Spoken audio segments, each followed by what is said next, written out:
tinggallah di rumah jika tidak ada kebutuhan yang mendesak. Hanya dengan langkah bersama kita bisa menghentikan pandemi ini. Semua orang harus berperan serta, semua warga harus ikut berkontribusi. Tanpa kesatuan itu kita tak akan mampu menghentikan penyebaran COVID. Semoga Tuhan Yang Maha Esa memberkahi kita semuanya.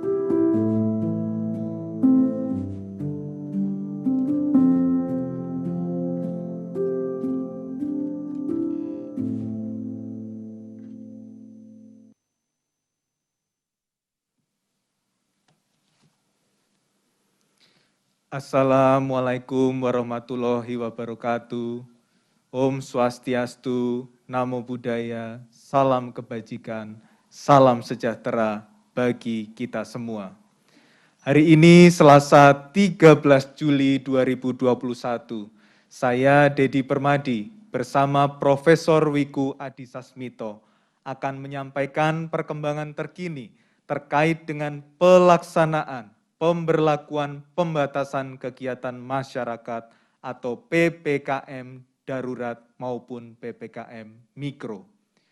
Bapak Ibu sebangsa setanah air, pertama-tama izinkan kami atas nama pemerintah menyampaikan rasa empati yang mendalam untuk setiap warga yang sedang berjuang menghadapi virus COVID-19. Baik yang sedang berada di rumah sakit, sedang mencari pengobatan, sedang menjalani isolasi di pusat-pusat perawatan, sedang isolasi mandiri di rumah, ataupun sedang menjaga dan melayani sanak saudara yang terpapar COVID-19. Sungguh kami turut merasakan betapa beratnya situasi yang Bapak Ibu alami. Doa dan usaha kita semua menyertai Bapak Ibu sekalian. Bapak Ibu, meski di tengah situasi sulit ini, kita tidak boleh menyerah.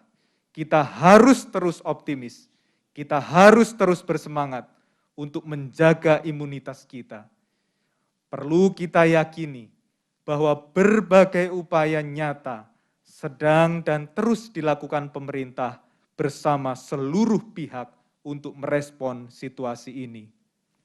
Dalam rangka pemenuhan kebutuhan obat-obatan, pemerintah telah memutuskan untuk menyiapkan 300.000 paket obat yang akan dibagikan secara gratis dan bertahap kepada masyarakat penderita COVID-19. Paket obat gratis tersebut akan dibagikan kepada pasien COVID-19 yang memiliki gejala ringan dan orang tanpa gejala atau OTG. Paket akan disediakan oleh Kimia Farma dan didukung oleh TNI. Sedangkan pembagian paket ini akan dilakukan oleh Babinsa, Babin Kantipmas, dan berkoordinasi dengan Dinas Kesehatan serta Puskesmas setempat. Peluncuran paket obat gratis tersebut akan dilakukan oleh Bapak Presiden dalam minggu ini. Bapak Ibu sebangsa setanah air, kita juga patut bersyukur karena Indonesia siang ini baru saja menerima tambahan pasokan 1,4 juta dosis vaksin siap pakai produksi Sinopharm. Ini adalah kedatangan vaksin COVID-19 tahap ke-22 sejak kita menerima kiriman pertama di tanggal 6 Desember 2020. Dalam 3 hari ini, Indonesia juga akan kembali menerima kedatangan vaksin Sinopharm dengan jumlah total kedatangan sekitar 4 juta dosis vaksin. Vaksin Sinopharm akan digunakan untuk program vaksinasi gotong royong yang merupakan inisiatif swasta yang bersifat melengkapi program vaksinasi gratis dari pemerintah yang tidak dibiayai APBN. Tujuannya adalah melakukan percepatan agar Indonesia segera mencapai kekebalan kelompok atau herd immunity melawan COVID-19. Inisiator program ini, Kamar Dagang dan Industri atau Kadin Indonesia, menyampaikan bahwa program vaksin gotong royong adalah jawaban atas permintaan dan kebutuhan para pelaku usaha untuk segera melakukan vaksinasi bagi pekerja, karyawan, maupun keluarga karyawan.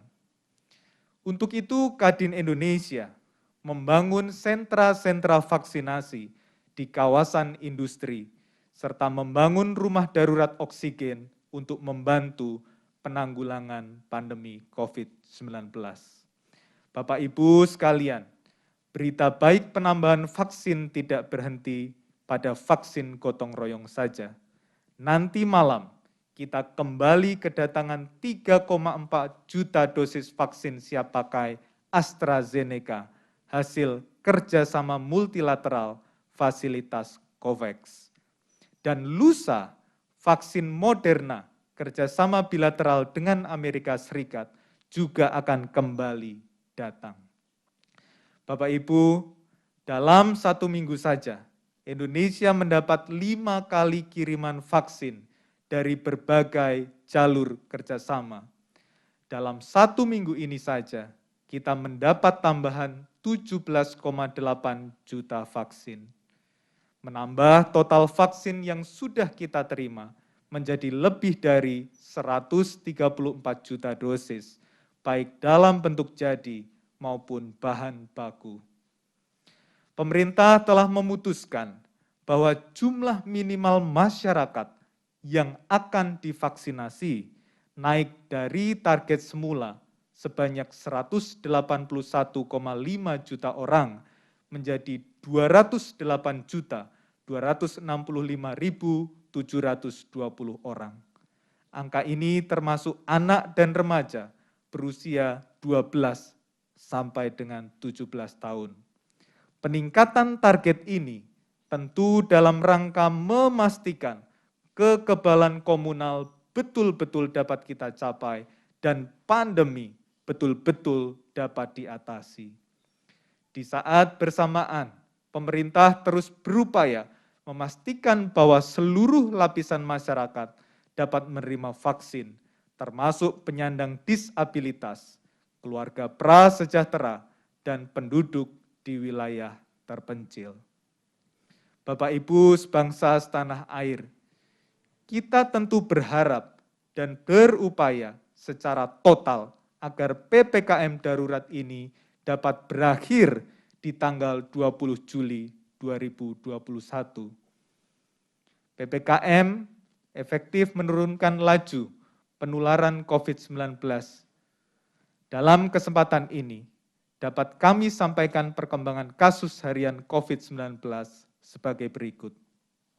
Total kasus aktif sebanyak 407.709.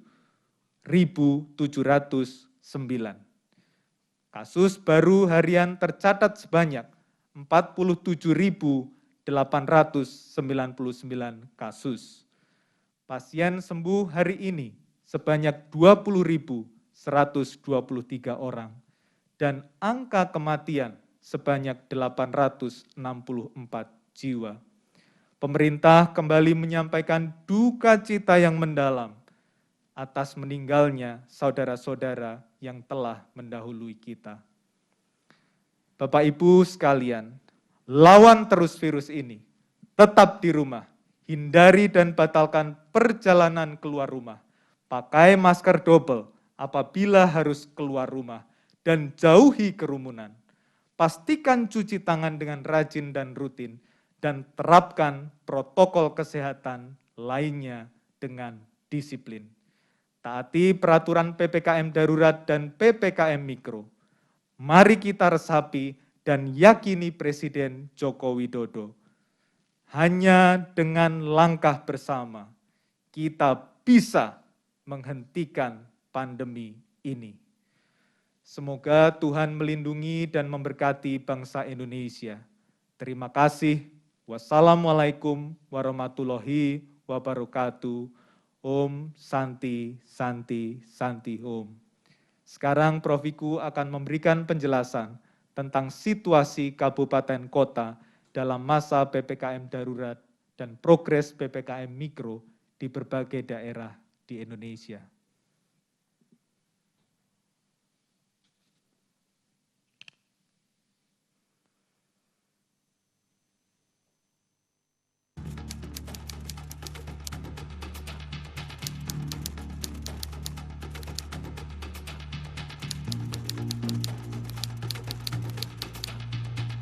Kita sempat terhenti seperti jarum jam dinding yang tidak berfungsi. Ada mereka yang jatuh, ada mereka yang sakit, ada mereka yang kehilangan, ada mereka yang meninggalkan. Tidak satu, tidak dua, mereka pergi bergerombol dalam gelombang bernama kematian. Pandemi akan pergi seperti kabut yang hilang sebelum fajar. Asal kalian tidak membawa ego, bergerombol di sana-sini, berhahaha mengabaikan yang diatur. Sungguh elok jika kalian peduli atas nama kemanusiaan.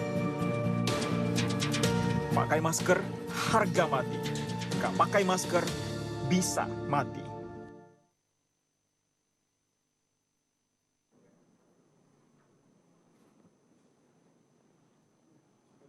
Assalamualaikum warahmatullahi wabarakatuh.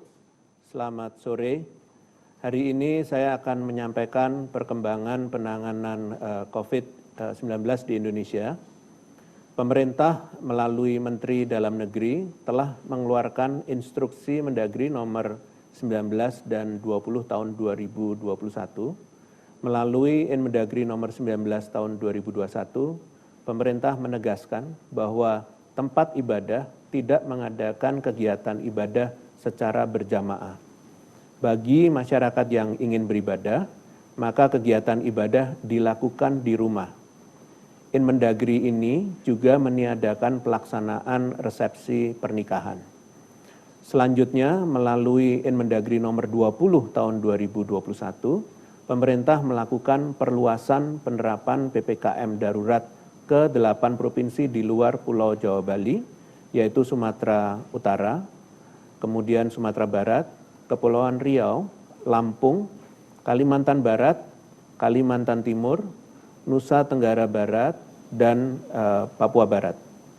Sementara itu, PPKM di 18 provinsi di luar Jawa Bali diperketat untuk menekan angka kasus positif COVID-19. Untuk memastikan pemberlakuan instruksi Mendagri nomor 19 dan 20 tahun 2021 berjalan dengan efektif dan tepat sasaran, maka diminta kepada kepala daerah untuk segera menindaklanjutinya dengan jajaran Forkompinda dan pihak-pihak terkait lainnya. Selain itu, Menteri Perhubungan mengeluarkan surat edaran nomor 50 tahun 2021 yang mengatur perjalanan kereta api komuter dan dalam satu wilayah aglomerasi hanya melayani pekerja sektor kritikal dan esensial yang dibuktikan dengan surat tanda registrasi pekerja atau STRP atau surat keterangan lainnya yang ditandatangani pimpinan perusahaan atau pejabat minimal eselon 2. Kepada masyarakat yang beraktivitas di dua sektor tersebut, diminta untuk dapat memenuhi persyaratan tersebut sebelum melakukan perjalanan. Pada hari ini, saya akan menyampaikan terkait perkembangan COVID-19 selama 1 minggu implementasi PPKM darurat kemarin. Meskipun kasus positif terus menunjukkan peningkatan yang tajam, namun jika dilihat pada kasus aktif nasional, maka kenaikan mingguannya mengalami perlambatan. Kasus aktif pada 27 Juni meningkat 45,52% dari minggu sebelumnya, kemudian pada 4 Juli meningkat 42,15%, dan pada 11 Juli meningkat 27,36%. Peningkatan ini cenderung lebih rendah daripada minggu-minggu sebelumnya. Jika dilihat pada 34 provinsi, ternyata sebanyak 16 provinsi mengalami perlambatan kenaikan kasus aktif. Namun, dari 7 provinsi di Pulau Jawa Bali, tidak seluruhnya menunjukkan perlambatan kenaikan. DKI Jakarta, Jawa Barat, Daerah Istimewa Yogyakarta, Jawa Timur, dan Banten mengalami perlambatan kenaikan dengan rincian sebagai berikut. DKI minggu sebelumnya naik 50%, minggu ini naik 1,55%. Jawa Barat, minggu sebelumnya naik 50%, minggu ini naik 36%. Daerah Istimewa Yogyakarta, minggu sebelumnya naik 49%, minggu ini naik 39%. Sedangkan Jawa Timur, minggu sebelumnya naik 51%, minggu ini naik 50%. Dan Banten, minggu sebelumnya naik 56%, minggu ini naik 30%. Adanya perlambatan kenaikan kasus aktif ini dapat terjadi karena kenaikan kasus positif yang tinggi ini diimbangi dengan kenaikan kesembuhan yang tinggi juga. Ini adalah hal yang penting karena ini menunjukkan kemampuan kita dalam melawan pandemi ini. Menyambung hal tersebut, jika dilihat pada gap antara kenaikan kasus positif dan kesembuhan, menunjukkan bahwa semenjak lonjakan kasus pada beberapa minggu terakhir, penambahan kasus positif jauh lebih tinggi daripada penambahan kesembuhan setiap harinya. Namun, perkembangan pada beberapa hari terakhir menunjukkan gap yang semakin kecil antara penambahan kasus positif dengan penambahan kesembuhan. Hal ini sejalan dengan apa yang saya sampaikan pada minggu lalu, bahwa tingginya kasus aktif dapat menjadi peluang untuk terus meningkatkan angka kesembuhan. Total kesembuhan mingguan nasional di minggu ini setengahnya dikontribusikan dari DKI Jakarta. Saya apresiasi seluruh pemerintah daerah yang bergerak cepat menangani pasien dengan sungguh-sungguh sehingga kesembuhan dapat ditingkatkan. Dengan kondisi saat ini di mana rumah sakit dan bahkan puskesmas sudah sangat kewalahan menangani pasien COVID-19 yang sangat banyak, bukan tidak mungkin masyarakat yang terkena COVID-19 dapat terlambat ditangani karena harus menunggu antrian yang panjang. Kepada pemerintah daerah, penting untuk memantau kapasitas rumah sakit dan puskesmas di wilayahnya masing-masing. Pastikan apabila seluruh fasilitas pelayanan kesehatan sudah penuh, agar segera mengkonversi tempat tidur non-COVID menjadi untuk COVID. Jika sudah tidak bisa lagi dikonversi, maka perlu untuk segera membangun atau membuka tempat isolasi terpusat atau fasilitas penanganan darurat dengan mempertimbangkan jumlah kasus di wilayah masing-masing. Kesiapsiagaan dan antisipasi dari pemerintah daerah menjadi kunci penanganan COVID-19 yang cepat dan tepat sehingga kematian dapat dihindari sedini mungkin. Selain itu, penting bagi seluruh masyarakat agar mengetahui bahwa tidak semua kasus COVID-19 membutuhkan perawatan di rumah sakit. Jika mengalami gejala COVID-19, segera minta bantuan tetangga atau RT RW setempat untuk melaporkan ke puskesmas agar dapat segera dilakukan testing dan tracing. Sedia termometer atau oximeter agar suhu tubuh dan saturasi oksigen dapat terus dipantau. Apabila mengalami perburukan, segera laporkan agar dapat dirujuk ke tempat isolasi terpusat atau ke rumah sakit. Besarnya peran RT atau RW sebagai lapisan pertama pertolongan pada kasus positif di wilayahnya menunjukkan betapa pentingnya posko terbentuk di setiap desa atau kelurahan agar setiap kasus COVID-19 dapat terkoordinir dan tertolong sedini mungkin. Untuk ketua RT atau RW di seluruh wilayah Indonesia harus selalu siap sedia dan gerak cepat dalam mengkoordinir perangkat wilayah masing-masing untuk menolong pasien positif COVID-19 di wilayahnya. Jangan menganggap enteng setiap kasus yang ada, apalagi mengucilkan warga yang terkena COVID-19. Koordinasikan dengan seluruh warga lainnya untuk gotong royong membantu warganya yang sedang isolasi mandiri maupun sedang dalam keadaan darurat dan butuh segera ditangani. Kepada seluruh pemerintah daerahnya dimohon untuk memastikan anggaran posko di wilayahnya masing-masing tersedia dan dapat digunakan untuk menjalankan 4 fungsi posko. Kabar baiknya adalah dalam 1 minggu pelaksanaan PPKM darurat, terjadi kenaikan pesat dari laporan kinerja posko desa atau kelurahan. Kenaikan paling tinggi terjadi pada laporan kegiatan pengawasan keluar masuk wilayah, naik sebesar hampir 200%, kemudian pembatasan jam malam naik 157,13%, serta menutup rumah ibadah pada zona oranye dan merah naik 116,4%. Kenaikan laporan kinerja posko ini harus terus dipertahankan, mengingat tindakan-tindakan ini adalah langkah pencegahan yang harus dimaksimalkan agar penularan COVID tidak semakin meningkat di tengah masyarakat. Pelaporan kinerja posko paling banyak berasal dari kelurahan di Provinsi DKI Jakarta, Daerah Istimewa Yogyakarta, dan Bali, dengan lebih dari 50% poskonya melaporkan kinerjanya. Namun, masih ada 20 provinsi yang pelaporan kinerjanya bahkan tidak mencapai 10% dari total kelurahannya, yaitu Sulawesi Selatan, Sulawesi Barat, Kepulauan Bangka Belitung, Sumatera Selatan, Sulawesi Tenggara, Lampung, Papua Barat, NTB, Sumatera Utara, Bengkulu, Kalimantan Tengah, Riau, Jambi, NTT, Maluku, Kalimantan Utara, Kalimantan Barat, Papua, Maluku Utara, dan Sulawesi Tengah. Untuk itu, saya minta kepada seluruh gubernur dari provinsi tersebut untuk benar-benar segera melakukan perbaikan tegas di wilayahnya masing-masing. Minggu lalu sudah saya sampaikan untuk segera membentuk posko, yang mana di minggu ini belum ada tanda-tanda penambahan posko terbentuk. Jangan menunggu sampai kasus di wilayahnya kritis untuk dapat sadar akan pentingnya pembentukan posko.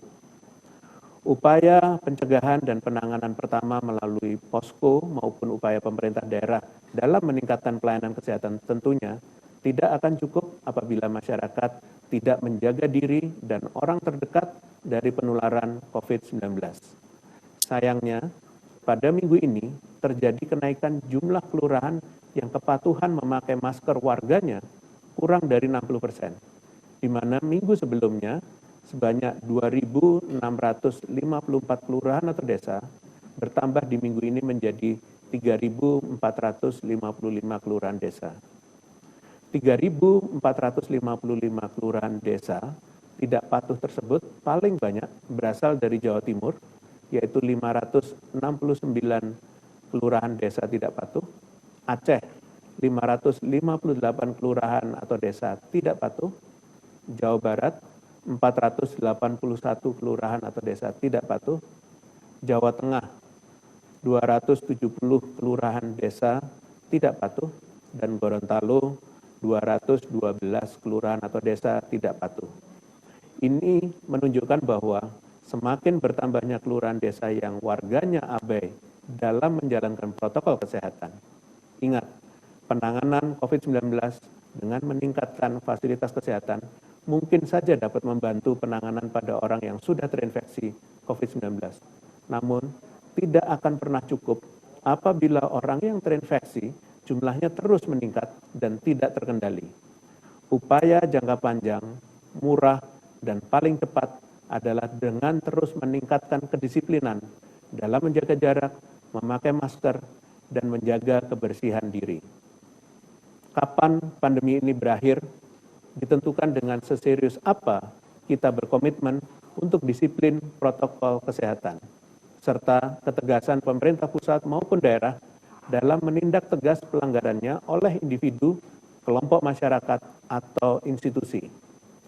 Melindungi diri dan orang-orang terdekat sebenarnya sangat mudah dilakukan, yaitu dengan menolak kunjungan atau ajakan berkumpul yang berpotensi meningkatkan penularan, memanfaatkan sebaik mungkin apabila memiliki kesempatan untuk work from home, dan sebisa mungkin tidak keluar rumah untuk keperluan yang tidak mendesak. Bagi yang terpaksa harus keluar rumah untuk bekerja, mohon untuk menggunakan masker dengan baik dan benar, dan selalu mencuci tangan atau minimal membawa hand sanitizer.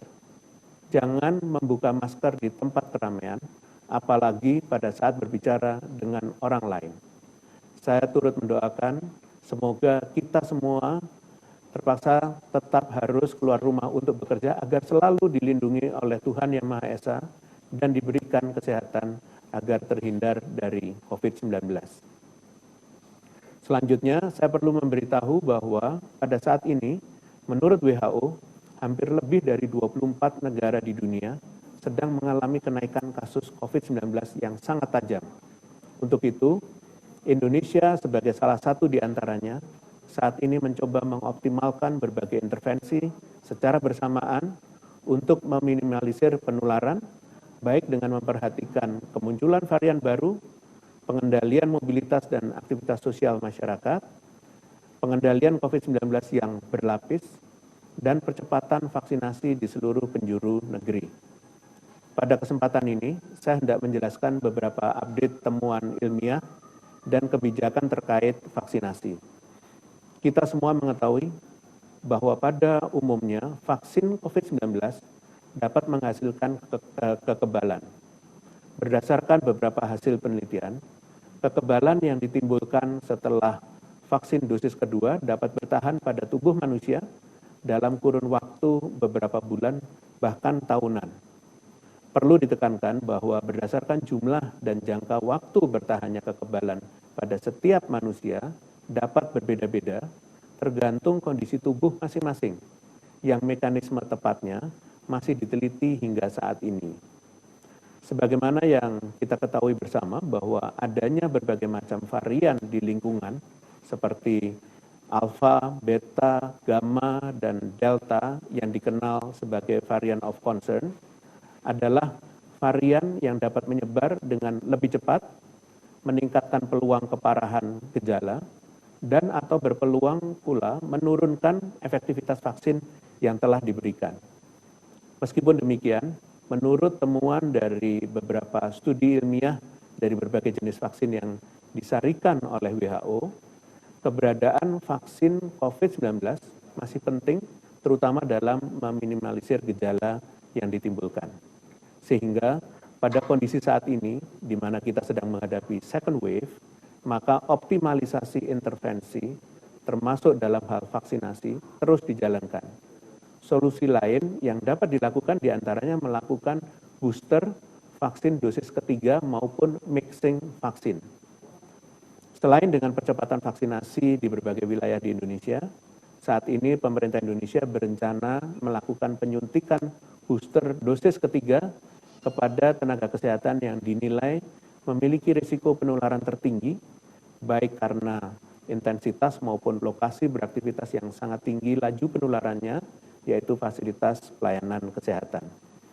Masyarakat perlu memahami bahwa praktek mixing vaksin yang dinamis. Praktek mixing vaksin sebelumnya pernah dilakukan untuk beberapa jenis penyakit menular sebelumnya, misalnya HIV dan Ebola. Selain itu, sudah semakin banyak jenis vaksin yang telah mendapatkan emergency use of listing dari WHO, sehingga banyak ahli yang memikirkan intervensi sebaik mungkin dengan menggunakan sumber daya yang ada. Saat ini, beberapa negara juga melakukan hal yang sama, misalnya Thailand, yang akan menyuntikkan vaksin AstraZeneca kepada tenaga kesehatan yang sudah mendapat 2 kali dosis vaksin Sinovac demi proteksi tambahan bagi tenaga kesehatan.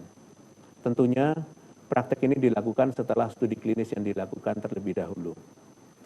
Terlepas dari adanya penambahan kebijakan ini, pemerintah tidak akan lepas dari fokus utama, yaitu mempercepat pembentukan kekebalan komunitas sesegera mungkin. Pemerintah terus menjamin seluruh masyarakat, khususnya populasi rentan, mendapatkan haknya untuk divaksin. Untuk saat ini, secara umum, 2 kali dosis vaksin sudah cukup bagi masyarakat umum untuk membentuk kekebalan individu, sehingga masyarakat dihimbau untuk tidak melakukan mixing vaccines atau penambahan dosis booster sendiri, dan bahkan tanpa pengawasan tenaga kesehatan. Hal yang terpenting saat ini ialah persebaran vaksinasi yang merata dan berkeadilan secara nasional. Namun, sekali lagi saya ingatkan bahwa vaksinasi tidak akan sempurna jika tidak diikuti dengan intervensi lainnya seperti pengendalian mobilitas dan aktivitas masyarakat serta kepatuhan yang tinggi terhadap protokol kesehatan. Semua pengaturan intervensi tersebut terangkum dalam kebijakan nasional, yaitu PPKM darurat dan PPKM diperketat yang saat ini kita terapkan bersama.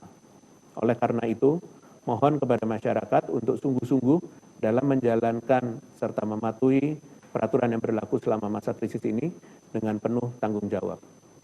Ini demi diri kita, keluarga kita, bangsa kita, bahkan dunia.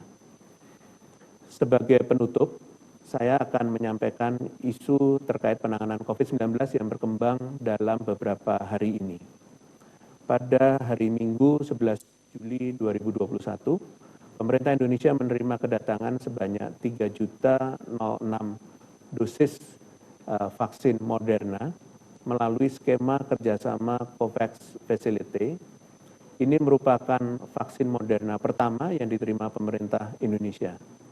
Nantinya jumlah vaksin Moderna yang datang ke Indonesia akan bertambah. Vaksin Moderna ini juga telah mendapatkan Emergency Use of Authorizations dari Badan POM yang dikeluarkan pada tanggal 2 Juli 2021. Kedatangan vaksin Moderna ini menambah pasokan di Indonesia. Saat ini total stok vaksin COVID-19 di dalam negeri mencapai lebih dari 122 juta dosis. Sehubungan dengan upaya pemerintah dalam mencegah masuknya imported case dari luar Indonesia, pemerintah meminta kepada Satgas yang terlibat di dalam screening di pintu masuk Indonesia untuk menegakkan kebijakan sesuai dengan peraturan yang berlaku. Jangan sekalipun melakukan pelanggaran dalam bentuk apapun terhadap pelaku perjalanan internasional. Sanksi tegas akan dijatuhkan jika ditemukan oknum petugas yang melakukan pelanggaran terhadap ketentuan perjalanan internasional. Selain itu, bagi masyarakat yang ragu terhadap keakuratan hasil tes PCR yang dilakukan di lokasi karantina perjalanan internasional, maka pemerintah menyediakan layanan tes konfirmasi secara mandiri di salah satu dari 3 rumah sakit yang sudah ditunjuk pemerintah, yaitu Rumah Sakit Polri, Rumah Sakit Cipto Mangunkusumo, dan Rumah Sakit Pusat Angkatan Darat. Dimohon agar fasilitas yang disediakan tersebut dapat dimanfaatkan dengan baik dan secara bertanggung jawab. Demikian konferensi pers pada hari ini. Saya lanjutkan dengan sesi tanya jawab media.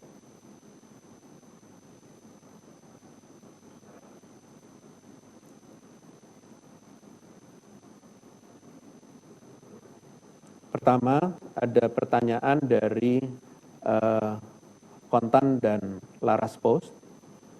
Penambahan kasus selama PPKM darurat ini masih menunjukkan tren yang meningkat. Selain itu, pemerintah belum mencapai target-target yang ditetapkan seperti tracing yang mencapai 300.000 per 30 kasus positif yang dites. Bagaimana upaya pemerintah dalam menekan laju kasus yang masih meningkat dan pencapaian upaya tersebut? Apakah kemungkinan PPKM darurat akan diperpanjang melihat kasus hingga seminggu ini masih terus bertambah?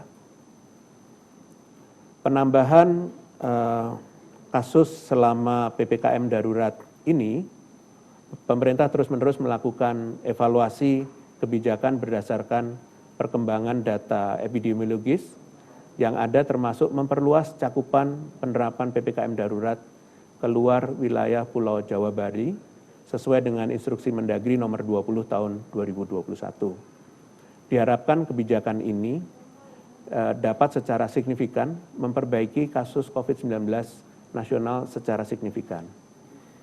Terkait dengan target-target kebijakan seperti jumlah testing, tracing, maupun vaksinasi, pemerintah pusat telah menginstruksikan masing-masing kepala daerah untuk melakukan PPKM darurat maupun PPKM diperketat yang berjalan selaras dengan pengendalian di hulu, yaitu PPKM mikro. Posko yang terbentuk dari berbagai unsur masyarakat inilah yang membantu menjamin target dan program pemerintah terlaksana sampai ke hulu, baik memenuhi target testing atau per hari sesuai dengan kondisi daerah, kemudian menargetkan tracing kepada lebih dari 15 kontak erat per kasus konfirmasi, kemudian himbauan pelaksanaan karantina dan isolasi dengan pelaksanaan entry dan exit test yang ketat, dan perawatan pasien sesuai dengan tingkat keparahan gejala. Terakhir, pemerintah akan terus melihat efek implementasi kebijakan di lapangan. Jika kondisi belum cukup terkendali, maka perpanjangan kebijakan maupun penerapan kebijakan lain bukanlah hal yang tidak mungkin dilakukan demi keselamatan dan kesehatan masyarakat secara luas. Terima kasih. Dengan demikian, konferensi pers pada sore hari ini berakhir. Terima kasih atas perhatiannya. Selamat sore. Wassalamualaikum warahmatullahi wabarakatuh.